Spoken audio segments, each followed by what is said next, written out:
Another thing, sino may FTP sa inyo? File transfer. Wala? Sila. So, kung sino may file transfer, FileZilla po. FileZilla, okay. For FileZilla, again, what's the use of VPS? For example, I'm the teacher, or siguro ako yung geek ng teacher, whatever. So, I'll create, si Hana, I'll create a user for Hana. Ang sasabihin ko lang dito, sa system ko ay add user. Tama ba? Ginawa ko na ito. Okay. Add user Hana. Okay. Password Hana. Hana. Okay. Oops, mali. Meron na bang Hana?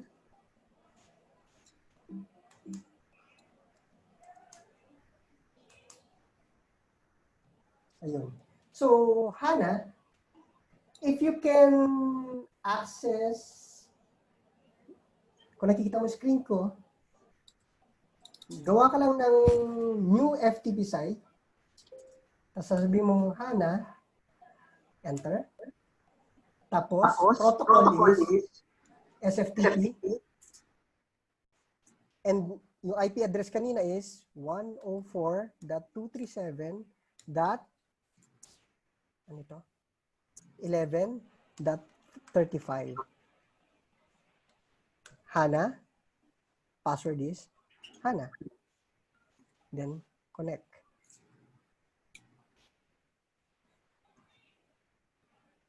Ayan. Then you can upload whatever file you have. Tapos, for example, ako yung, this is our common system. So, dito tayo mag-exchange ng files. For example, maglalagay ako ng file dyan. Hindi ko alam kung meron akong malaking file o maliit na file. Let's say,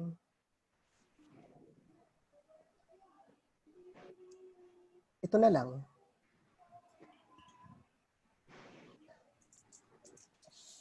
Gusto ko malaki. Para, ito na lang. So, pag nag-upload ako ng file,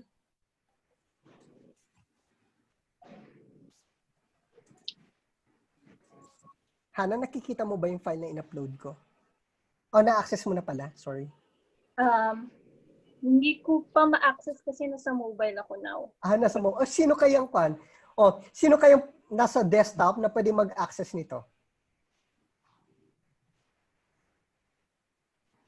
Sino nga ba nasa desktop? Can you see the settings? Anong password? Actually, Password is Hana din. Hana. since our format ngayon is medyo parang classroom type, if you want to speak or talk and, just raise questions, go ahead. And, you can chat it. Actually, may mga questions na tayo early on ngayon, Sir Omar. Anong question? Pwede From Garcia, kaya ba ang sariling FTP server? And from Ake Pastoral, pwede daw ba i-run sa Raspberry? Yes. Actually, for all the questions is yes. Ang dinedemo ko na ngayon is the power of VPS. Tapos, later on, pupunta tayo sa VirtualBox, yung client. Then, yung question ni Volti yata, feeling ko si Volti yun, kung pwede bang local? Yes. Yung sinasabi natin, local server, na gamit lang natin yung internet connection lang natin. Pwede.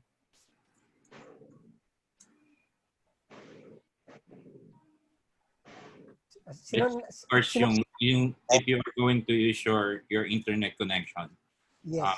I suggest you have to check first your modem kasi some modems, yung proprietary, and Globe or I'm not sure with the PLDT. Sa Globe kasi, not sure kung they allow port forwarding. Kaya nga actually, that's why I love so much PLDT, because PLDT gives you the power to really do your business in the cloud. So PLDT is empowering you to do your business in the cloud using their service. The That's why, flexibility. May flexibility. yeah, malaki ang flexibility ng, mamaya i-demo ko rin kung gaano kabilis at kabagal all of these things. So that later on, for example, kaya ba natin talagang, kunyari, wala akong server, gusto kong gumawa ng school system, gusto kong magkaroon ng video conferencing yung within the school. Is that allowed or is that possible? The answer is yes. Everything is possible in the cloud. Ang naglilimit na lang sa'yo is your imagination. Kaya nga, all of this, kailangan, yes, this is a lot. Actually, for an hour, this is really a lot. Pero, ang unang yung makukuha talaga na wala kang problema sa internet connectivity is VPS. Bakit? Nandun na yun eh. Nasa cloud na yun eh. Then, I can tweak my VPS to do whatever task I want to do. Kaya lang, syempre, VPS may cost talaga. It's not free. But you can start with $7. Eventually, it goes up and up. Yung $7 ba fix yan? Or for the monthly? Give it the bandwidth or something? Bandwidth niya is, ano ba yung kanito? Sandali ha. Normally, ang bandwidth niya ay 2 terabytes traffic limit. 2 terabytes. 1 IP address. Ang problema lang dito, yung 30 gig hard drive.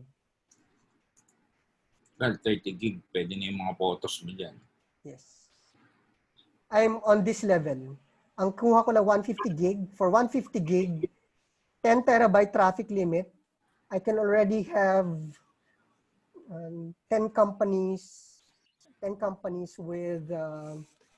with roughly 80 branches of accounting systems. And I won't touch that for the next 5 years, and I still won't be able to consume the 150 gig hard drive at $35 per month. So, ibig sabihin, per project, ginagawan mo siya ng kanya-kanyang VPS na ano? It depends. It depends. Kung ang capacity ng isang project is, nakakalculate naman yan eh. And normally, you do calculate the capacity or the requirement of each project.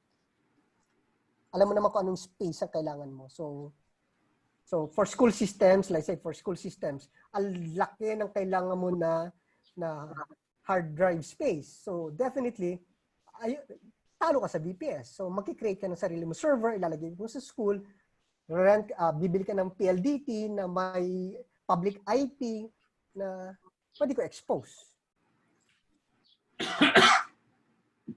Okay?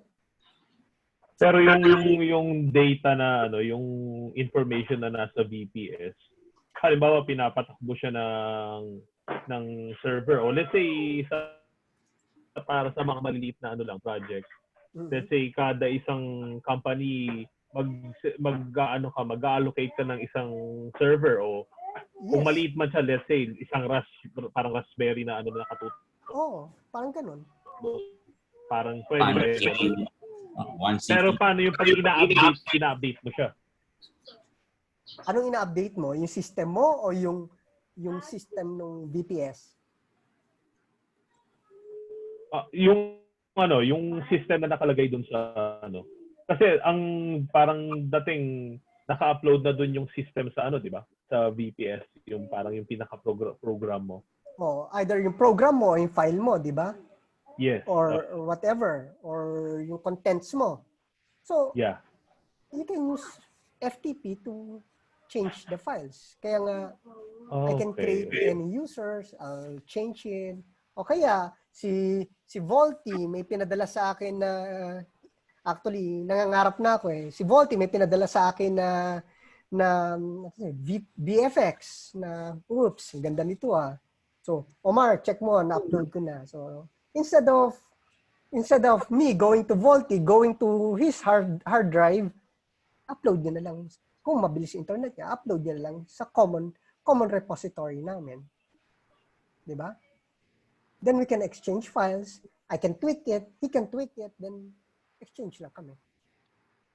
Or expose ko yung server ko sa kanya diretso. Okay? Thank you. Any more questions on this or pa? Ba't parang tahimik yung iba? Parang narinig parang konti lang. Sir Omar, may question ako nasa chat. Sa chat, sorry. For a So, graphic natin- designer, ano yung use?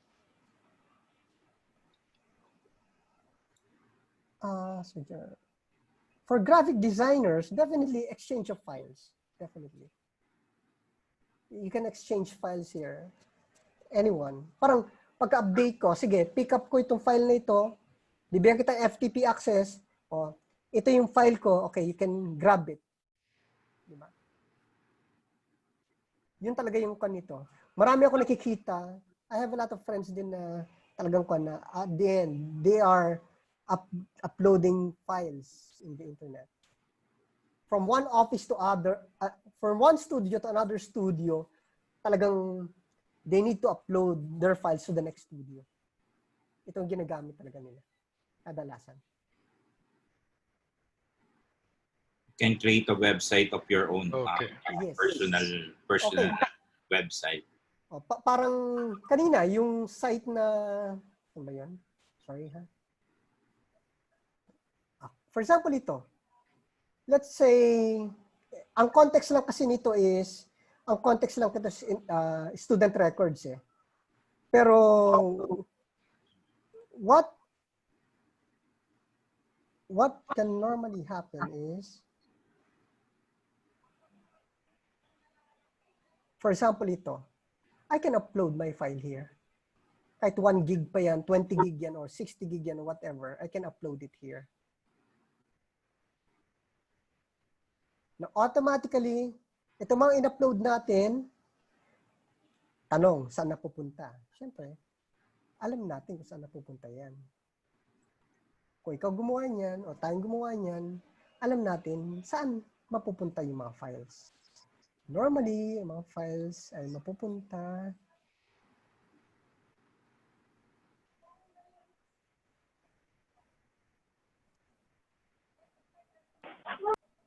So yung files na in-upload kanina doon sa school system, diba, for Don Bosco Academy, anong tawag dito?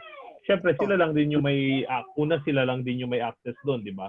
Yes. Tapos, yung mga files na yun ba, may, let's say yan, kasi kung live yan, ibig sabihin, meron ding server si Don Bosco Academy na tumatakbo sa kanila.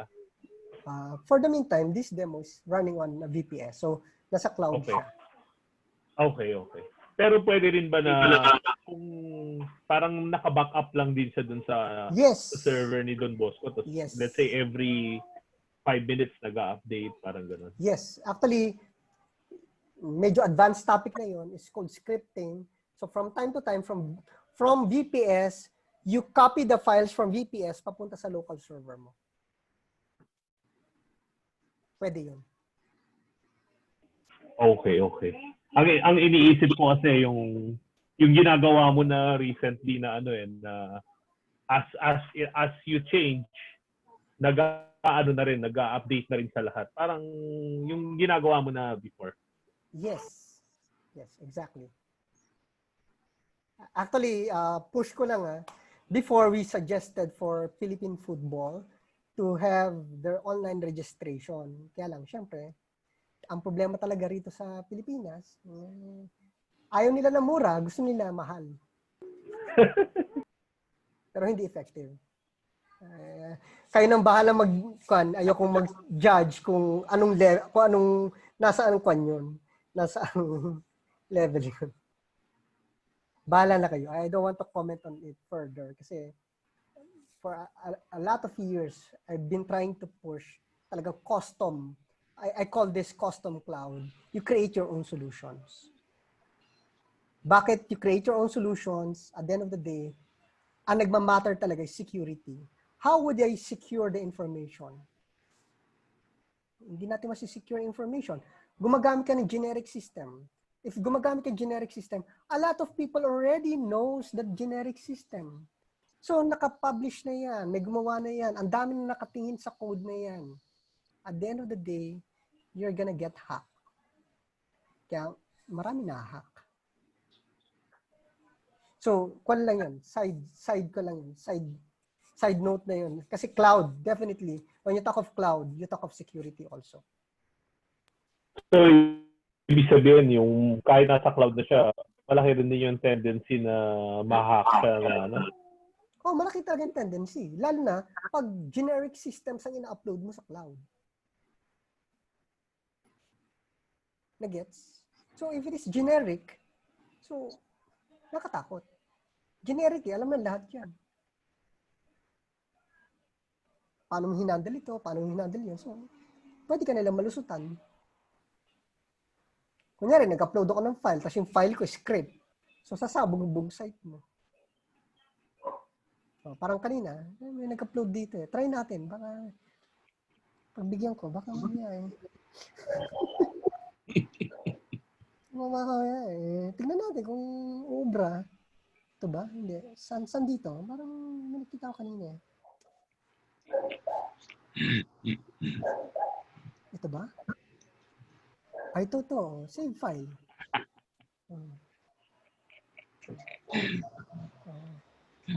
Tingnan natin. Ayan. Wala. Hindi ko na mabusan.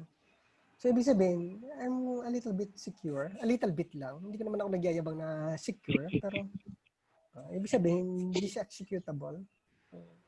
Pag executable, may mga lalabas yun. Pero, hindi niya in-impact yung site as is. Kasi normally, pag ganyan, magpa-pop up lahat dito, kadalasan. And your site will be, hindi na sa'yo yan, mamaya. Okay? Any more question about VPS? Nasa VPS pa lang tayo. 40 minutes na. Okay? Hello? Hello? Any con? May ino-offer ba yan na ng Black Saturday? I don't know. Basta si VPS? Dime? VPS Dime, kung may ino-offer siya na No idea. May nag-suggest rin sa akin ito, pero dalawang ginagamit ko. Number one is GoDaddy. Ito si GoDaddy. Medyo mas mahal si GoDaddy kaysa kay VPS. Mas mahal siya. Kasi si GoDaddy, normally, kung makikita niyo ito, 4 lang ang processor ni VPS. Si GoDaddy,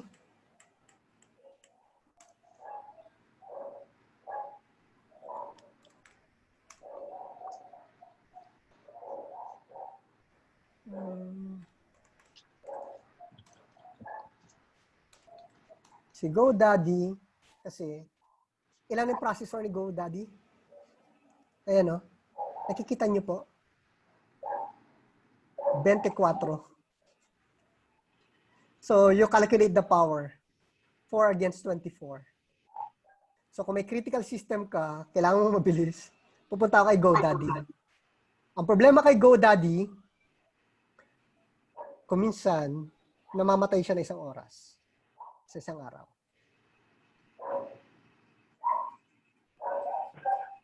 Without notice pa yon pag namamatay sila. Yes, without notice pa. Yun lang ayaw ko sa kanya.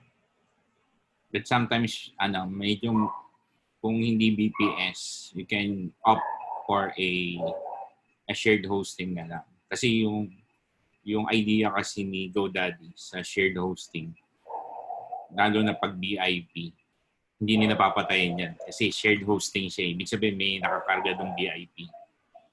Yes. Pero syempre, kung VPS, your own server. Pero kung shared hosting kasi, so naka-shared ka doon. Okay. So, any questions na sa VPS? So, we can move on. Kung meron pang kan. Hello? Ba't tahimik ng iba? Hindi ako sanay na tahimik. I guess we can move on to the next topic. Okay. So, There are no more questions sa chat. Yan. okay. Okay na daw po. Okay, so siguro punta muna ako sa question ni Voltaire. Mas maganda ito eh. Sir, paano yung sariling FTP server? Okay. Magpapakita lang ako ng FTP server. Ano ba FTP server? Papakita ko. So, kung anong meron ako inside. So, this is from within.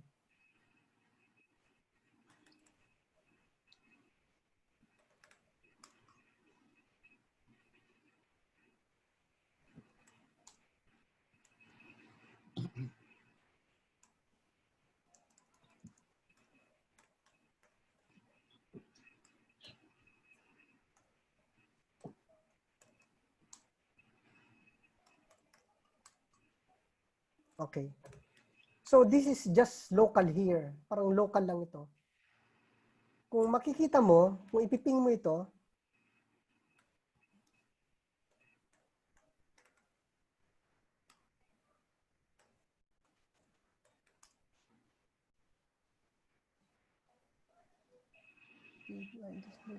TDNS. Balik mo iping ito.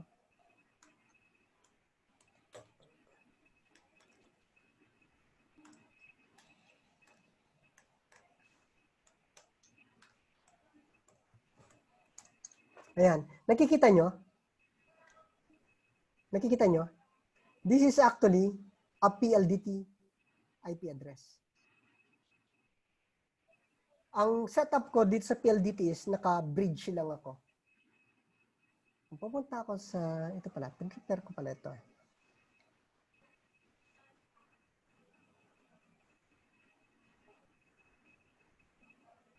So ito yung IP address ko. This is PLDT. Bakit ko gusto ng PLDT? Kasi if yung application ko within the Philippines lang, kaya Sir Voltaire, tayong dalawa, mag-exchange lang tayo ng files, gaano kabilis ba ang exchange ng files natin? Kung local.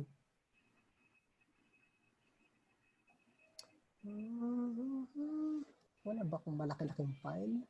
I need a big file to transfer.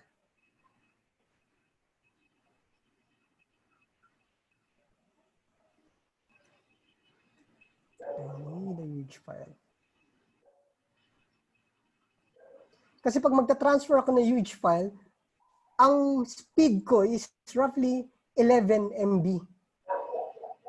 Gano'ng kabilis yung Sir Voltaire? 11 MB. Kunyari, nagta-transfer ako ng graphics mo, design mo. Mabilis lang yun. Di ba? Para ka lang nasa local ko, di ba? Oh. Kunyari, nag-exchange tayo ng file. Para ka lang nag-send ng file sa Wi-Fi. Yes, exactly. Ito. Ito, malaki. Ito. So, ita-transfer ko lang dito. Download. Dito na lang. Yan. Itina-transfer ko siya sa para clear sa inyo. Clear sa visuals nyo. Kung ano yung tina-transfer ko. So, I need it. Dapat clear sa visuals.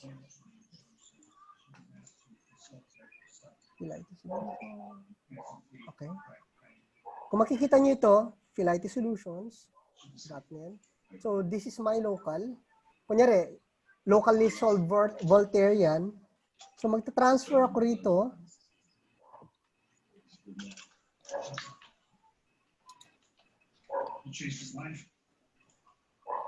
Documents.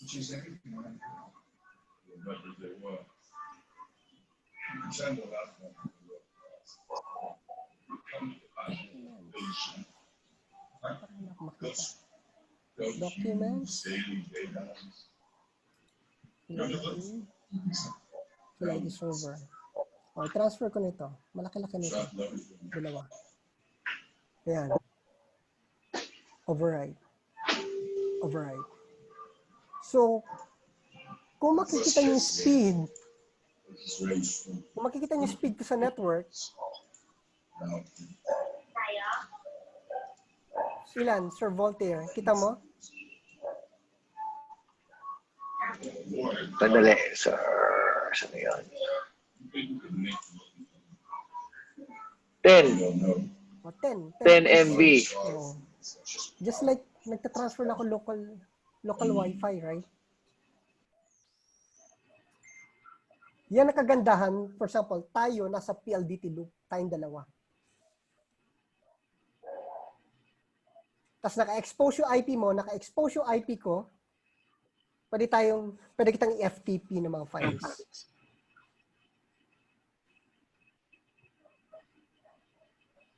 Yun ang gamit ng cloud sa akin. This is, yung iba kasi yung sinasabi kaninang si Gab ba yun, si Gabi, yung sinasabi niyang, depende kung ma-expose mo o hindi, depende kung anong yun si Globe. Kaya ayoko si Globe.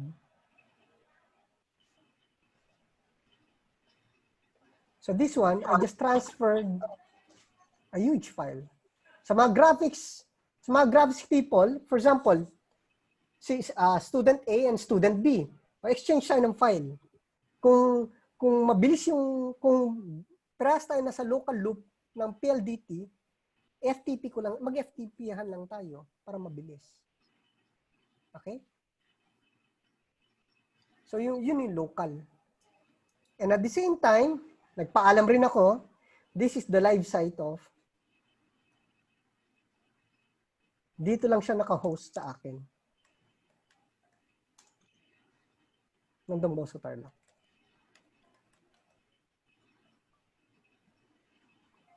Kung ito, gusto niyo access, tignan niyo kung anong difference sa bilis nung isa kanina, then you can access this. Kanina, try nyo ngayon i-access to. Let's see, what's faster?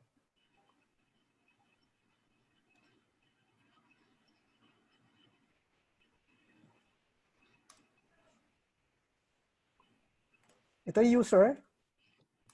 Password is, yan. Same. Let's see kung sino mas mabilis.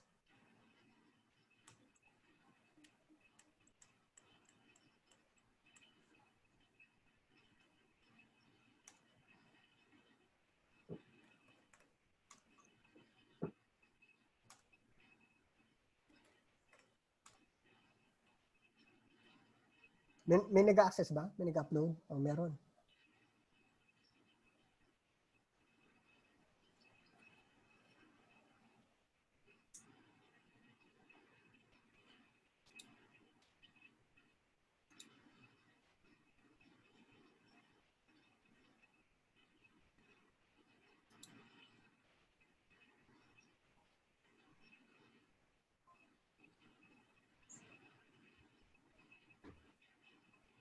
Meron?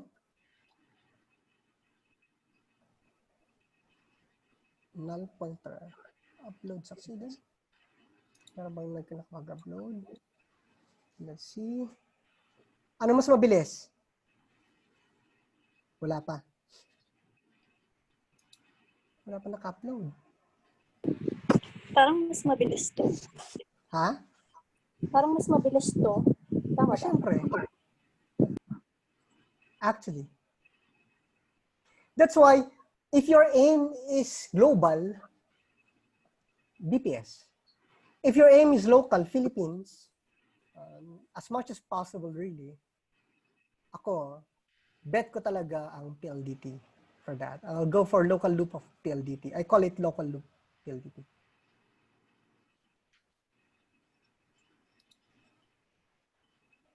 Oh, wala pa nag-upload. Nag-upload na ba? Sir Volty, mag-upload ka na malaki para maramdaman natin. Upload ako, ha? Movie. Oh, movie. Saan ako mag-upload ulit? Dito. Yan. Ayan. Itong... Yes. Doon sa kanina pa rin. Hindi, iba na. Ito. Saan yung... Sa chat. Binigay ko. sa chat, okay. Ito. Ayan. Username, ganun pa rin. Ganun pa rin. Yes. Saan mag-upload dun, sir? Sa magagawa ka ng panibagong account ng bata? Hindi, ikaw, kung gusto mo gumawa. Pero dito, sa view update na lang para hindi na matagal. Student records. Student records. Form 137. Upload file. Yan. Upload tayo ng dali ah. Gusto kong maramdaman. Kulit no? Load ka na movie. Movie. Tapos panurin natin sabay-sabay. Yung mga yung tipo pang Blu-ray.